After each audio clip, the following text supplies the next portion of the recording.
Hey guys, Wet Movie 1 here. I'm with Andrew. We're here to see The Purge tonight. There's lines and lines of people. We were here to see the 10 o'clock show. That shiznit sold out. Now we're gonna have to sit around here like a couple of numbnuts for the 12:01 show. Look at that. Look at all these hordes of people going into the movie, dude. Jesus Christ. Isn't this like a PG-13 one or something? Or rated R? School's out for summer, I guess. Man. Oh my God. Alright guys, we'll tell you guys what we thought about the movie as soon as we get to go see it. Later! Hey guys, Wet Movie 1 here. I'm with Andrew. So guys. And we just got out of seeing the Purge. Purge. Yeah. The Purge. So do you want to give the quick synopsis about the film? Yeah, so this movie takes place in the United States in the future. I think it's about 2022. And once a year, the United States, the new founding fathers, enable the Purge, which is the opportunity where for 12 hours, pretty much anything is legal and there's no police and no emergency response. And so specifically, this movie, we follow Ethan Hawke's family. And his family.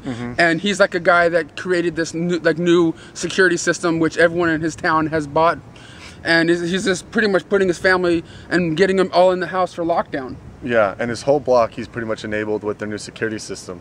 And so the son, you know, he's kind of emotional. He kind of shows a lot of empathy right in the beginning. Yeah. And he's got a daughter who's kind of a little bit of a floozy. Yeah, a little floozy. Yeah.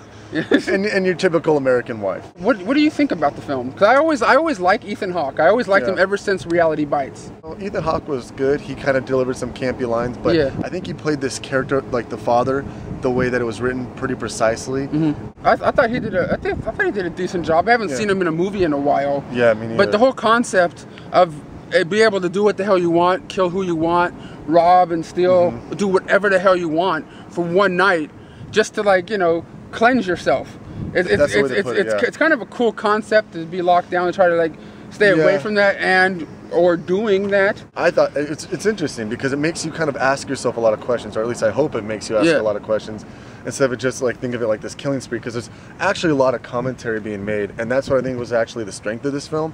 That, and there were some great killing scenes. I mean, there was some good action. I thought. But just in general, a lot of right away, like asking these questions. The first opening sequence with Ethan Hawke in his car, and there's this dialogue going on via the radio, and you can start, and if you really listen to it and you start to think about what's being said, it's really kind of interesting. You know, like it starts to talk a lot about stuff that we're dealing with now with, like, you know, the 1% versus 99%, and class systems and things like that. So I really enjoyed that, actually. And it was cool because then in the movie, as you see in the trailers, that there's these people surrounding their house. Because you've seen it in the trailer, but during the night, there's this one guy outside on the street going, "Help me, help me, help me!"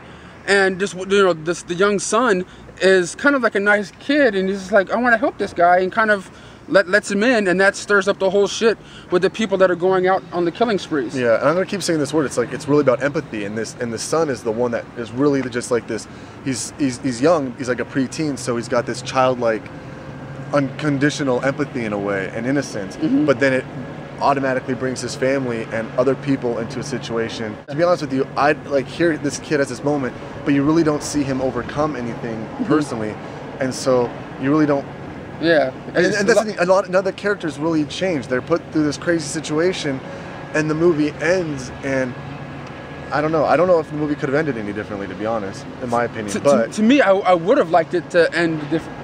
And the way everyone would have thought it would have ended. Well, in my opinion, I can't say it here, but you know what I mean, like, because at 7 o'clock that morning or something, it's 7 to 7. Yeah, 7 to 7, and as soon as it hits 7 o'clock, whatever you're doing, you can't do it anymore. And when you guys are watching the movie, you really, at least I did, I expected something big to happen, and it just sort of goes bam, bam. Well, yeah, but once again, like, it goes into empathy. So it was like it was trying to make a commentary, and it was trying to push like this. Like who's really got the human perspective and condition and things like that. So that's what I liked about it. So, and people online were comparing it to movies like what was it called, The Strangers. It's kind of sort of like that, but not really. Well, just only in the sense of people going to their house and to kill other people. But to me, there's 3 movies that came up in my mind: Hostage with Bruce Willis and Kevin Pollak. Yeah, that reminds me of that. Reminds me of Clockwork Orange. There's some very Clockwork Orange things as far as you know, these young people with a lot of money and they're really educated. Oh yeah, yeah. And it's like when you have all of this like knowledge and this excess and things like that, what does that do to your mind in a way? Yeah. Regardless if you're educated or not. But all in all, out of a 0 to a 10, what would you rate this film, sir?